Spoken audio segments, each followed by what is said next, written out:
angle. Okay, so today's live, we are going to be diving into women's wellness, as I am a woman. And we don't really specifically talk about women's wellness on here. And I wanted to make a specific live because, you guys know when I talk about my live versus my recorded videos, my lives were able to get a lot deeper into the topics. So I'm excited. We have a lot of information to cover. And I don't know how long this is going to be, but I feel like might be a long one, but I don't know. Okay, so the main thing, we're going to go over a lot, actually.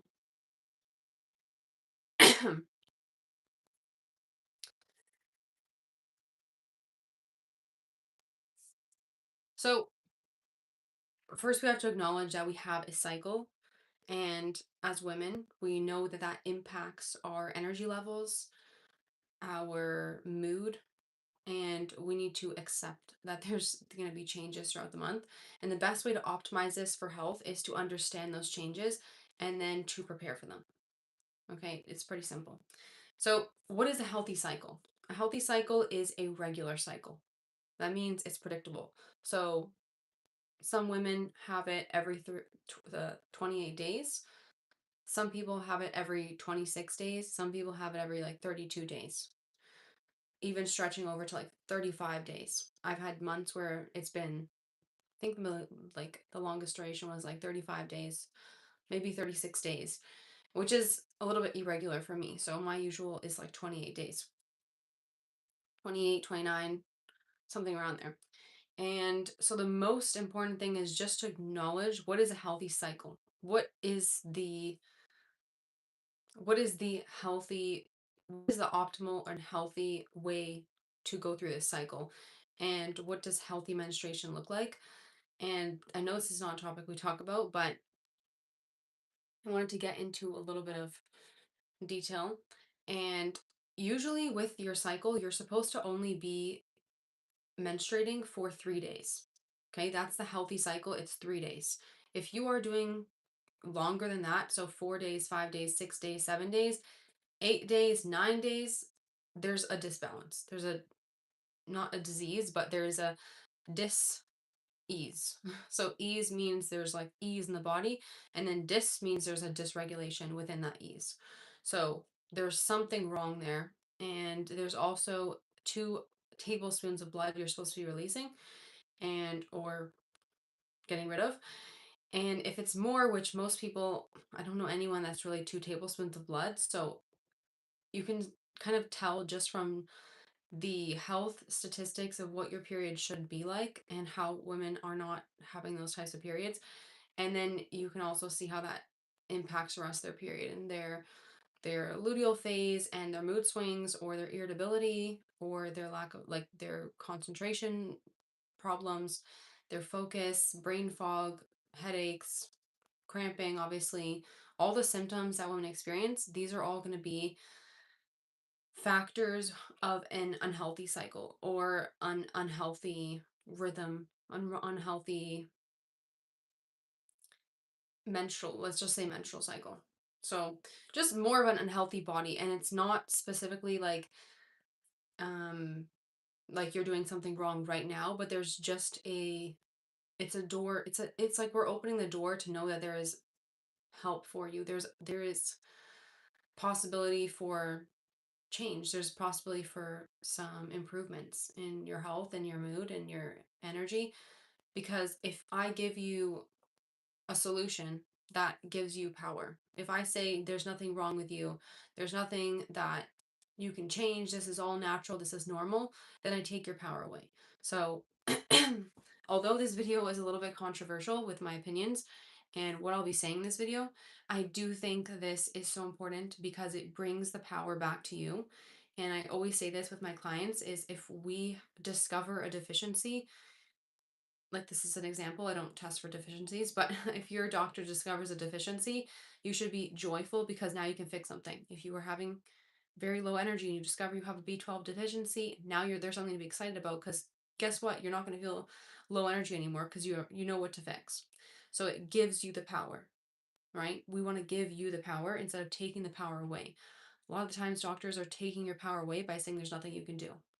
I've faced this in the medical industry, in the medical care industry, when seeing doctors and whoever, whatever medical professionals.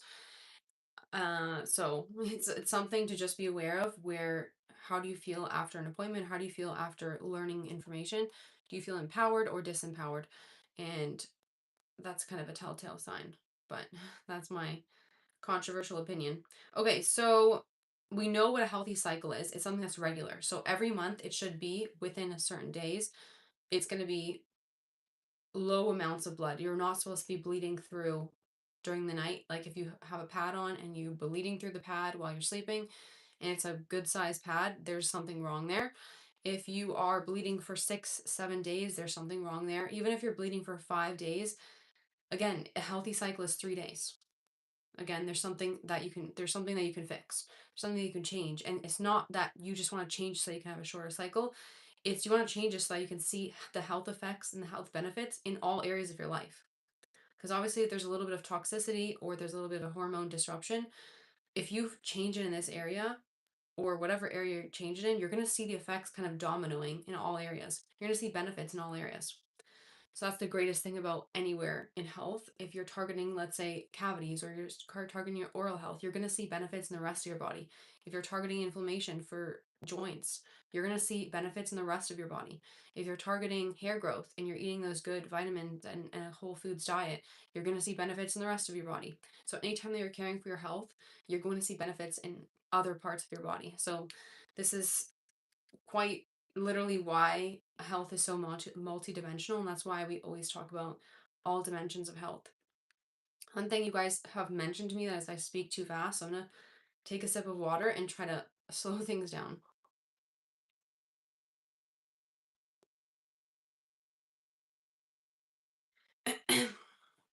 Okay, so we're gonna go through the cycles of your period, and if I was pre-recording this and editing it, I might have put up some pictures and stuff. Um, of what happens during your period. But honestly, the details of the hormones, they're important. But what's most important and the most like thing that I want to stick the most in this video for anyone that's watching, any women that are watching that just want help like right away, I want you to know like what to prepare for in each stage. Instead of knowing where your estrogen is and where your progesterone is at each cycle or how high it is, the most important thing is what should you prepare for in this time or what should you be doing different. So, how should you optimize your health, which is the title of this video. So, I want to recommend number one, the main topic here is listen to your body. Listen to your body. I was just going for a walk the other day. I think it was, no, it's literally yesterday. Currently, I'm in my entering my luteal phase. And when you're in your luteal phase, we'll get to that in the video, but it's when your energy is just lower. So, the main thing you want to do is just listen to your body. If you feel too tired, don't overexert yourself. Do not put yourself in under tremendous stress just to prove a point or just, well, I did it last week so I can probably do it today or I can do even more today. To not acknowledge your cycle and the changes within your cycle is to do yourself a disservice and to do harm to yourself.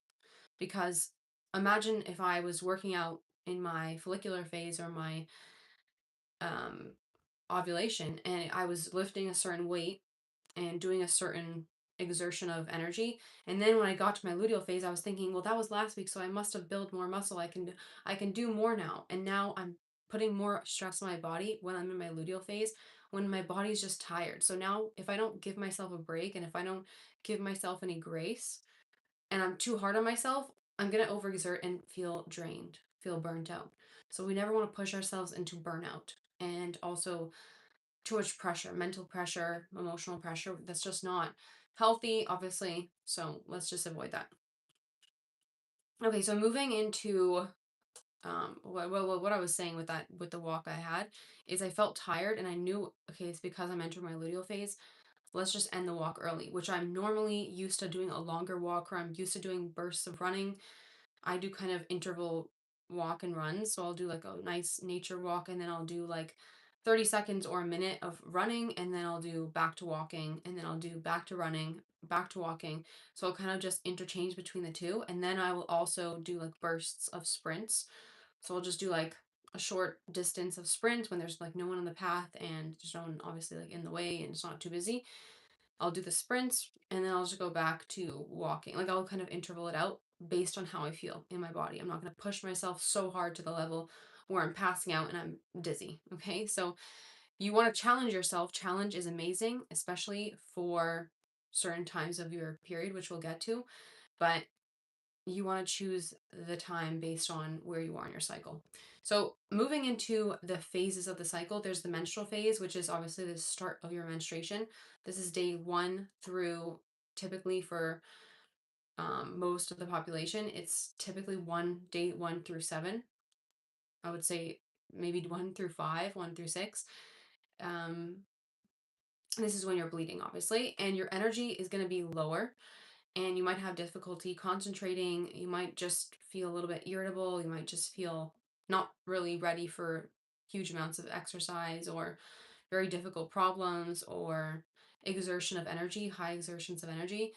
And you may just want to just relax. Okay. Your muscles are going through a lot. You may want to take some magnesium, just calm down, depending on how bad your cramps are or how bad your PMS, like your um, irritability or your mood swings, just kind of take a few days to just relax, especially in the first day or two when the cramps are the highest.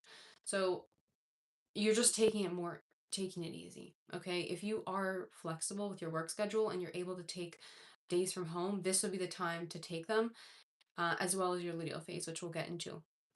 Depending on the person, some people get the most kind of PMS or uh, irritability, mood swings during their actual menstruation phase. And then some people, like me, are more so those symptoms will come in their luteal phase. Okay, then we have our follicular and our ovulation. So, follicular is right when your period ends up until around day like 12, day whatever, 13. And then your ovulation is like around 13, 14, 15. So, that is when your estrogen is rising and your energy is going up. You are able to do more things. You're able to take on harder tasks. If there's something challenging or you want to express your creativity, this is the time to do it.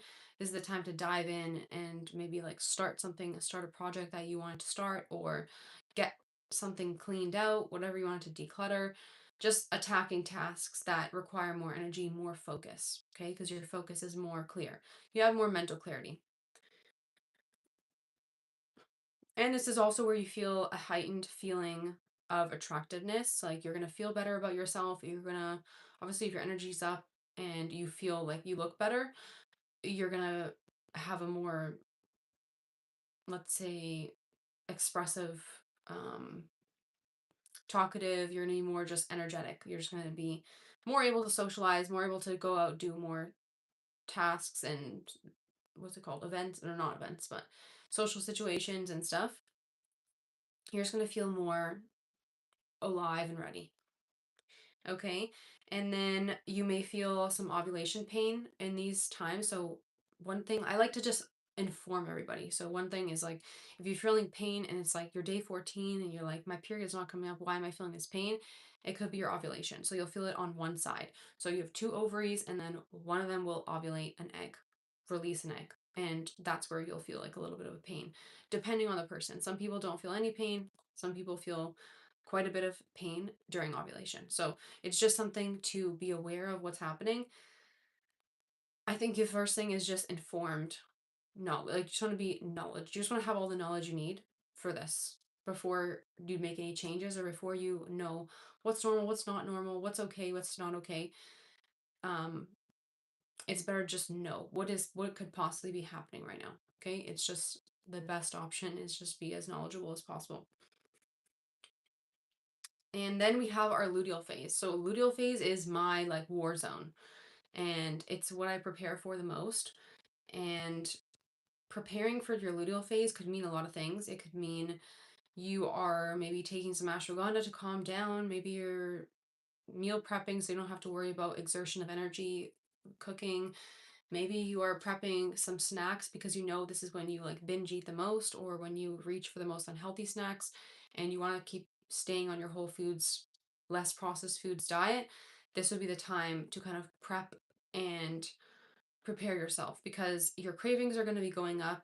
Your mood swings are going to be going up depending on the person. And you're also going to feel very bloated. You're not going to feel very good. You're not going to feel very attractive. You're not going to feel your best. Okay. This is when you're going to be more emotional, more irritable. And this is kind of when you should work around this schedule. So this if I had flexibility with work, I would choose this is what I recommend. I would choose these days to have off based on how I am. Um if you're someone that doesn't feel much irritability during your luteal phase and it's all in the menstrual phase, then I would choose those days. But just trying to choose a few days where you can have some type of rest and retreat when you're at home and you are in a state of like resetting and just kind of self-care, self-love, like a few days of that just to kind of nurture yourself and you're increasing your emotional capacity because your emotional capacity is kind of lower during these days. That's why it's irritable because you're like able to be irritated by small things. So just increasing that capacity by resetting yourself down. Like if you're at a 10 out of 10 of just like stressed, you're trying to reset that down. So every day around this time, you want to be kind of low, around a 1 out of 10. Just resetting it. Every time you see like that stress is creeping up, just kind of resetting it down, caring for yourself in this time.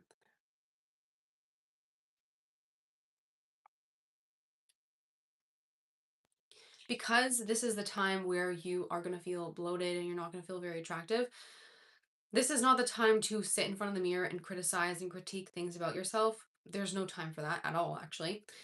But this is the most important time to avoid that. So anytime that you're just finding yourself looking at yourself for too long and you're criticizing one too many things, just just say, okay, obviously this is not my day, or like it's okay. We can just like leave it at that and you can just walk away from criticizing yourself or whatever um way you feel like you're beating yourself up about specific things. Like if you just feel extra bloated, just giving yourself that grace and giving yourself patience and just accepting the fact that, oh yeah, this is just my luteal phase. Like it's gonna pass. All girls go through this, all women go through this. And I'm gonna feel more sensitive at this time. And it's not something to look down upon. This is actually a superpower that we have is we're able to increase our sensitivity. So some people label it as irritability and mood swings, which it's something to know and it's something to acknowledge that you know why are you so irritable or why do you have so much mood swings in this time. But it's also something to be grateful for that you have increased sense of awareness and an increased sense of sensitivity. So now you can journal upon more things. Triggers are going to come up, and this is a good time to now learn about new triggers. Maybe you didn't realize these specific aspects or factors were triggers for you. Now, this luteal phase bubbled it all up. And when you bubble it all up, it's like realizing that your B12 is low. Now you know what to fix. So it's a good thing. When these things come up, just grab your journal and just start writing them out, working through these things. And maybe emotions come up. You're very emotional, you're crying, maybe you're jumping from crying to laughing, and it's just something to just sit with, accept, um, and process and work through with patience and with grace. Okay. You're also going to feel difficulty concentrating and difficulty focusing. You're going to feel fatigue. This is obviously, like I said, the maybe more emotional, more things irritate you very, very fast, and maybe people irritate you very fast. You just get annoyed faster. This is, again, something to journal about, something to learn from yourself and to appreciate instead of demonizing it, just appreciating it more. Okay.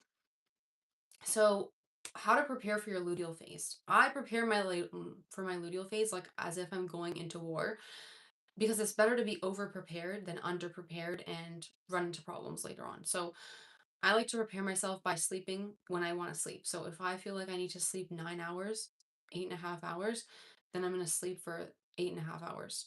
And that's just what I'm going to do. So if you are the type that you only get 6 hours of sleep or 5 hours of sleep, this is not the time to do that. You want to keep extending that sleep as much as possible during this time because your body is just naturally going to need more rest, need more repair, and it feels more tired more often. So it's okay. Give yourself grace, like I said, where I'm going to keep saying that because this is what the body needs. And men run on the 24-hour cycle. So every day they reset, every day they reset. And women run on the 28-day cycle. Okay. So it's very different. It's like we're going through this entire cycle for an entire month. So it's like our everything fluctuates, mood and energy fluctuate very greatly, and you can feel completely different in just a matter of a few hours or a matter of a few days.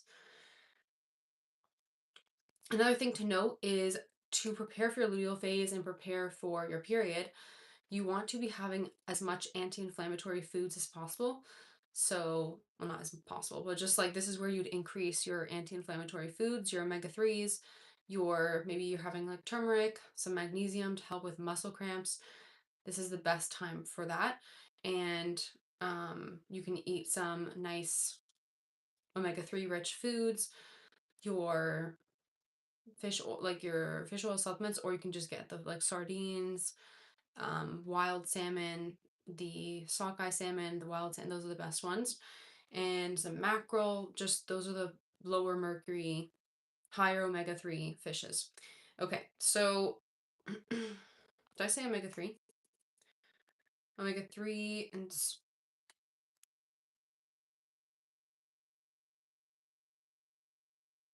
yeah, omega-3. Yeah. There's minimal amounts of omega-6, but it's your omega-3s. Okay, and then we don't want to we do not want to um, calorie restrict or intermittent fast. So if you're someone that has watched my fasting videos and you've seen my dry fasts, or you want to experiment with water fasting, intermittent fasting, this is not the time to do that as a woman. No fasting should be happening during your luteal phase or your menstruation. This is the two times in the cycle where you do not want to be fasting at all. You want to be don't be putting any extra stress on your body. It's just, this is the time that you just don't do that. You can do all the fasting you want. Well, maybe not all the fasting you want, but in your follicular and your ovulation. Some people say mostly just your ovulation, your follicular, you're still getting out of it. But by my follicular, I'm feeling amazing. So it depends on the person, right? My luteal is where I feel all the mood swings and irritability, and then as soon as I hit my menstruation, I feel great, which is different for each person. So you just have to first figure out what is your cycle look like. So this is also really good ideas to cycle track. So I have a part in my journal where I'll track my cycle and I'll track when the first day I got my period, how heavy it is, the cramping or any other symptoms I'm experiencing, and then how long that period lasted, and then how long that whole cycle lasted. So I'll track like maybe my cycle in January was 6 days. My cycle in February was 7 days, whatever it was, my menstruation. And then your entire cycle, track that as well. So now you know how long does your cycle last and how long do you menstruate for. Okay. And then tracking your mood throughout the cycle as well. Like if you track like in your luteal phase, you feel the most irritable, or do you feel the most irritable in your menstruation? Obviously, there could be people that have more irritability and mood swings during ovulation or follicular. It depends on the person. Um, but most likely, most of the population is going to be during the luteal phase and the beginning of the menstruation. Okay. So no calorie restricting and no intermittent fasting in your luteal phase. Just watching for glucose spikes, because we're not doing any calorie restricting and we're not watching what we're eating. Well, we are watching what we're eating, but we're not doing any restrictive patterns, calorie restrictive patterns. You still want to be eating uh non-glucose spiking foods. So if you're craving something sweet, making kind of like maybe like oatmeal and banana cookies versus making like cookies with some brown sugar and I don't know, like lots of processed foods, or buying like cookies from the store. So it's better to make your own little snacks, desserts, and not causing a glucose spike. So if you know anything about causing a glucose spike on an empty stomach, if you have processed sugars and carbs and just any processed foods, it's going to spike your blood sugar more than if you had it with protein or fiber. So that's a quick way, very quick way to just stop the glucose spike. So that's one thing. And then, like I mentioned, you want to optimize your rest and your time for resetting, nourishing your health. If you cannot have any flexibility at work and you just have to run on the same cycle every single day for the entire month, the things that you can control is the time that you're away from work. So maybe you're the type that comes home from work and you kind of sit in front of the TV, you'll scroll, you'll watch some shows, movies. This is the time where instead of doing that, why don't you just go to bed earlier? At least be in bed earlier and then read a book. Maybe take a bath. Maybe just do a little bit extra in your self care routine. A little bit more, maybe a face mask. Maybe you are doing a manicure or a pedicure, like you're just taking extra care of yourself that doesn't involve a phone or doesn't involve extra stimulation inputs in the brain. Okay, we're just kind of cutting that out a little bit and we're calming everything down. We're calming the nervous system down. We're resetting. If you guys haven't seen my nervous system reset in my sleep routine, go watch my sleep routine video. It's like a nervous system centered sleep routine, wind down routine. And that can really help you, especially if you're just coming back from a really busy day at work and you're in your luteal phase and your emotions are kind of in a high, your mood swings are really kicking in. This is something that you can kind of incorporate to just make sure, especially if you're not going to do it every single day, really try to especially put that routine in your luteal and your menstruation phase. This is the most important critical time for that. Okay. And also you can do a calming stretch routine like before bed. You may feel a lot of cramps, pain. Just doing specifically like a stretch routine for cramps. There's a lot of stretching videos out there, yoga videos, and you can watch one and do one. Just kind of, you don't have to do the entire video. I always say, like, if I'm not feeling good and I'm not feeling like I want to do any type of workout or movement, I'll put the video on and I'll do whatever I want to do out of it. So if I want to just do the first two stretches, I'll just do the first two stretches. But once I usually watch the video, I usually feel like, oh, I can do more. And I'll do the whole video, and then it kind of relieves some of the pain that you feel. Because I know with cramps, you can feel it in your legs, you can feel it in your back, you can feel it in your neck, like kind of anywhere. So just kind of relieving the muscle aches, muscle strain, the tension in the muscles through stretching is a really good way of helping as well. Okay. So we talked about all of that. We talked about all basically the stages of your menstruation, and the one thing that you can optimize for, so we talked about luteal phase and really how to optimize for that. But you're thinking, okay, well, I don't want you to change everything about your entire schedule and think you need to cater to yourself in a way where you're taking all the challenges away, you're making your life so much um like there's nothing to do, like you just have to sit at home. No, that's not at all what I'm talking about. I'm just talking about optimizing your health. Optimizing so you're not overburdening and overstressing the body.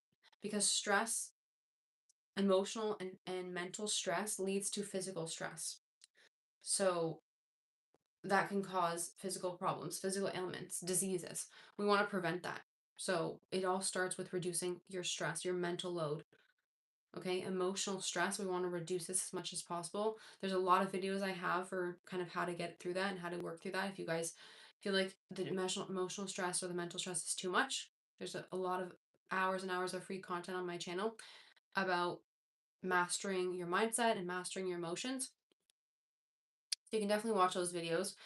But on the other side, the flip side, we have those really high moments where we have very strong amounts of energy, a lot of willpower to do more creative tasks and more challenging tasks. And this is where we want to optimize that.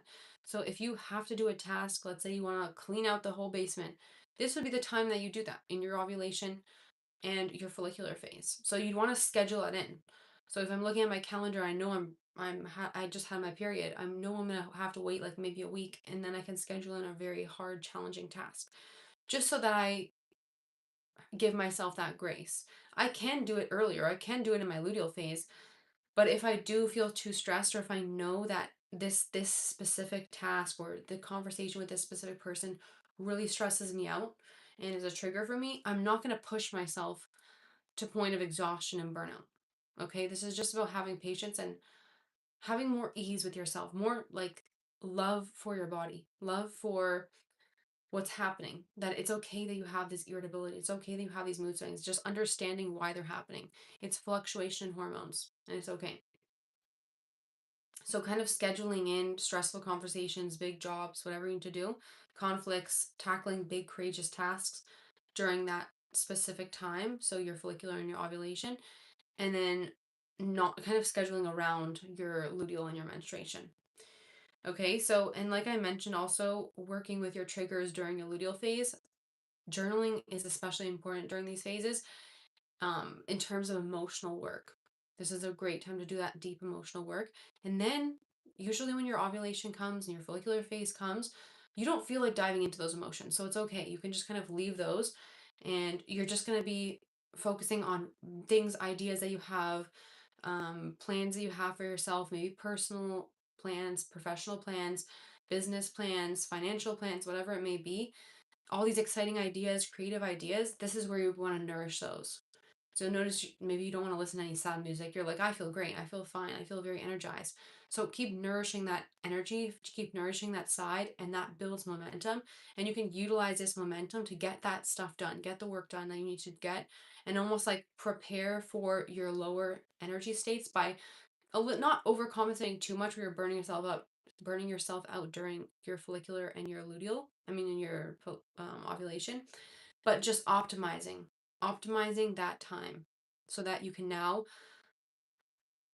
breathe when it comes to your luteal phase, and you're like, okay, I've already done what I needed to do, and I feel like I feel accomplished, like I did what I needed to do, and now I can kind of relax and take a break.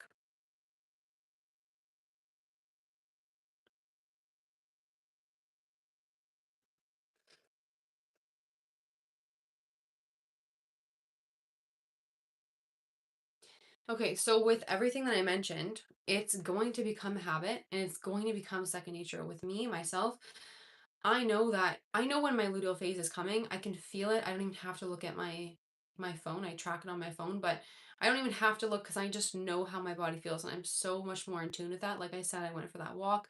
I felt very tired very early on, so I turned around. I didn't push myself and said, well, no, last week you did this many steps, so we need to do this many steps today, or even more. No, I just acknowledge, okay, I'm in my luteal phase. Like, I'm not going to do any running today. I don't feel like it. I can feel myself getting out of breath easier, sooner, so I'm not going to push myself. So just becoming patient with yourself, giving yourself grace, starting slow. This may be a lot for not a lot of information for someone that has never even thought about the different stages of their cycle. This may be little information for someone that's been optimizing their menstrual phases, for their health. So it depends on where you are, but take everything with like not with a grain of salt, but take everything one step at a time. So you don't have to take all the steps in this video because it may not apply to you. You may not feel as much fluctuations in your mood and your energy. It's all individualistic. Some people may feel such night and day changes, and this is just something to acknowledge. So most of this video is me kind of informing you and making a video just to first get out all the information, so that you first, okay, you're equipped with the information. Now you know what to expect in what days, and now you can kind of accommodate, and you're going to feel better, and you're going to feel like, oh, okay, like I'm not burnt out. Most of the time when we're burnt out as women, it's because we're trying to tackle it all, we're trying to do it all.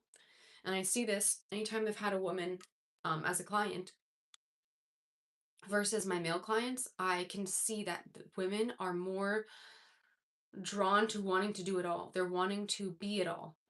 But this is where you feel the burnout. This is why you feel exhausted. This is why you feel confused and stuck, because you're trying to do too much at once.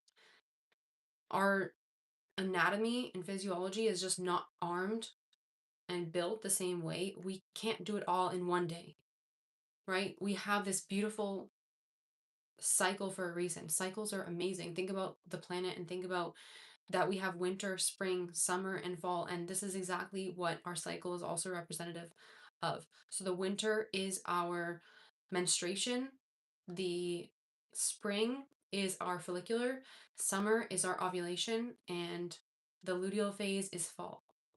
So this is a beautiful way and a representation of how nature is also like a mirror of us. We are a mirror of nature both ways, and it's all the more reason to just become patient and give yourself grace and to love all these parts. And these will, like I said, this will all become a habit to you. And you'll start to really love the process of kind of nurturing each stage of your cycle. And it's not something to look down upon or to hate that it's coming, like to grieve that it's coming. That's not at all what this video is about. It's just about preparing yourself and optimizing your health for your cycle. Cycle syncing. Cycle syncing is just a critical part of health optimization for women. Knowing that there's going to be different days and different times of the month that you can better do a specific task that you want to do. Doesn't mean that you can't do that task no matter what the day is. You probably can, but there's a better time for it. Or there's a just a time where you won't feel the repercussions of maybe the energy expenditure that it took for you to do this task. So it's just about optimizing it so that you yourself feel at your best all the time. Okay. The next kind of point that I want to dive into is, let me take a sip of water.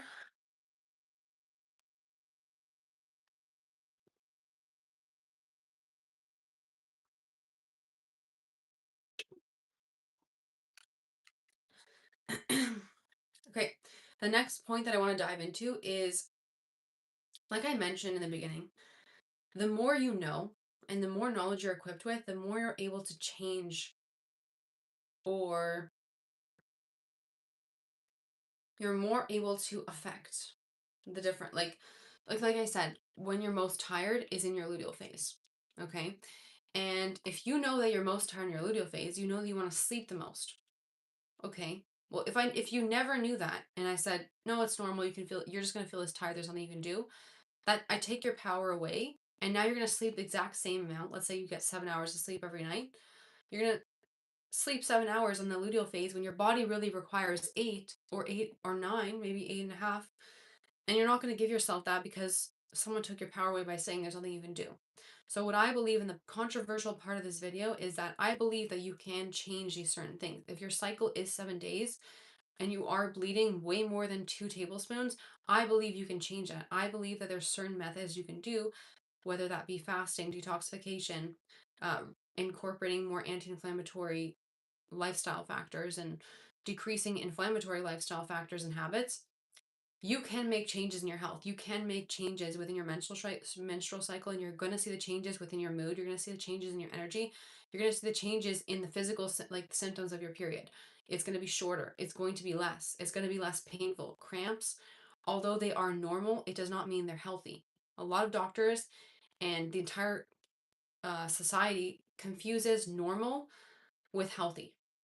Just because something is normal does not mean it's healthy. Most people get diseases and they die from a disease and not from just like old age. That does not mean it's healthy. That does not mean those people are healthy. Most people have anxiety and depression. That doesn't mean it's healthy. Most people's hair is just falling out at a higher rate than usual. It doesn't mean it's healthy. Most people are just sick. It does not mean that's healthy, right? So just because most people's periods are longer than 3 days, most people's periods are more heavy than 2 tablespoons of blood, does not mean that's healthy. So I want to bring back the power to you guys, for any women that are watching, that you can change your symptoms from the different efforts that you put in different areas.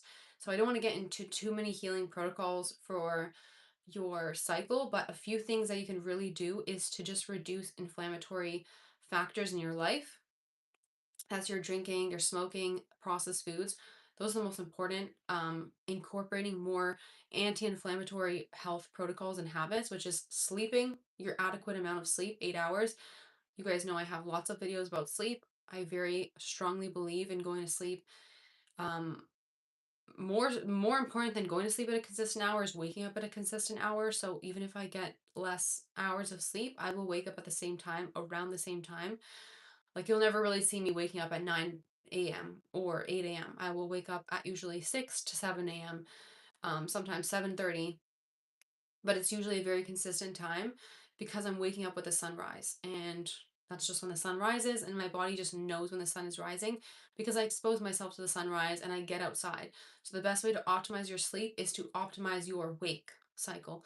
So during the day, your sleep cycle starts during the day. So if you can expose yourself to the blue light from the sun, getting outside for a walk. If you don't want to go for a walk, the bare minimum is just exposing yourself the naked eye to the sun. So not behind a window or not by just like opening your blinds and just looking out the window, but actually exposing yourself to the sun by going outside, even on your porch or in your backyard or on your balcony, wherever you are. If you can just go outside, even just in the morning, let's say you have to go running some errands, if you can run errands more closer to the morning, that your body, so that your body sees that sunrise, that sun up, um, and then it can help regulate your system and help you fall asleep better at night. So these are some really important factors you're going to see as soon as you reduce the inflammatory factors and habits and you start increasing the anti-inflammatory habits and factors. Just having more healthy fish, um, anti-inflammatory foods, maybe you're having some red raspberry tea, some turmeric in your soups and stews, and maybe you're having a turmeric tea even. This is really going to help. You might see quite a bit of improvement. So depending on you, the most important thing obviously is to get tested for your hormone panel and see are anything out of is anything out of balance, and then you can kind of incorporate things based on that.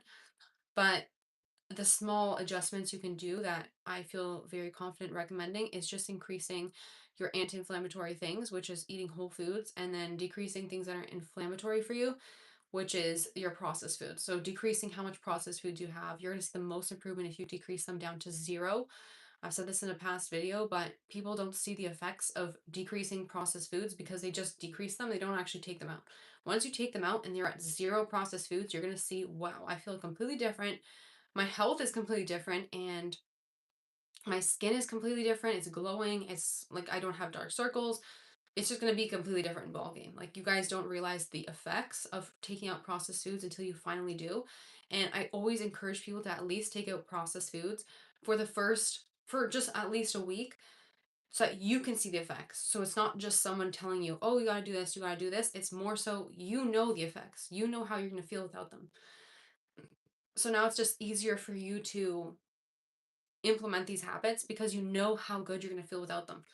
You know how good you're gonna feel when you either take those inflammatory things out and put the anti-inflammatory things in. So that's just a few kind of habits. Um, One thing I also want to say is I'm not on the side that whatever if you're going through with your body and your menstruation, your mood, anything with your reproductive health is genetics. Usually it's not. A lot of doctors will say it's genetic, there's nothing you can do, but there is absolutely 100% always something you can do. Most of the time, like 99% of the time, there's something you can do, and there's something you can change because I've experienced this personally. I've went to the doctor, I've had um, conditions, and they have told me there's nothing you can do, and I have done something. So I have made changes based on my lifestyle factors and my diet and my reducing inflammation and increasing anti-inflammatory practices. So I'm not on the side that is genetics and there's nothing you can do. Like I said, this takes your power away. My huge goal with coaching and with my channel is to give you guys your power back. I always say this with my clients is like, as soon as we can figure out what's wrong, we can change it. Okay. So if I can't figure out what's wrong and you're having lots of health like difficulties, that's more troublesome than when we find out, okay, this is the problem, when we uncover the trigger point. Okay. So it's better just figure out what's going on. And it's better to know, okay, I have this problem, or I have PCOS, or I have this specific condition, or I'm just bleeding for way too long, or I have this increased exposure to toxins, or my toxic burden is really high. There's so many effects, endocrine disruptors. There's so many impacts on our health from just the environment that we're living in, our home, outside factors, the foods we're eating, the just tools that we're using in our life, the cosmetics, the products that we're using, anything that we're using, cooking utensils as well. If you can look up a lot of just how to reduce your toxic burden, there's a lot of people that talks about it. There's a famous toxicologist, like I think her name's Yvonne, something like that, and she is a toxicologist. She has lots of videos about reducing your toxic load and your toxic burden, and this really can really make an impact on your health and really make an impact on your menstrual cycle, the symptoms you experience, and then your overall inflammation in your body. So if you can reduce the overall inflammation in your body, like I said in the beginning of this video, it can impact the rest of your health. Health is so multidimensional. As I said, if you want to grow your hair and you want to have more vitamins and minerals, you take those, you're going to see impacts in the rest of your body. If you want to clear your skin and you're eating a healthier diet, a cleaner diet, whole foods diet, you're going to see the impacts in the rest of your body. So, health, anytime that you're moving towards a direction of non inflammatory lifestyle, you're going to see health impacts for the rest of your body. You're going to see the rest of your health kind of clearing and just getting better, improving. This is a self improvement channel. Okay. So my whole goal was to give the power back to you guys. So let me know in the comments what questions or topics you want me to dive into. I know this is my first kind of time making this type of video, so I felt like I don't know. I don't know how you guys are going to respond to this video, but let me know what you guys think and what comments, what questions you guys have or topics that you want me to cover. Specifically like what with women's health. I do have a women's workshop coming up, so specifically in that women's workshop, it's going to be an online workshop. So let me know also what topics or questions that you guys want me to cover, because I haven't completely done the outline for it, but it is coming up, and I will let you guys know more information as we get closer to the date. So that's the rest of this. That's the whole video. That's everything for today. Thank you guys for watching.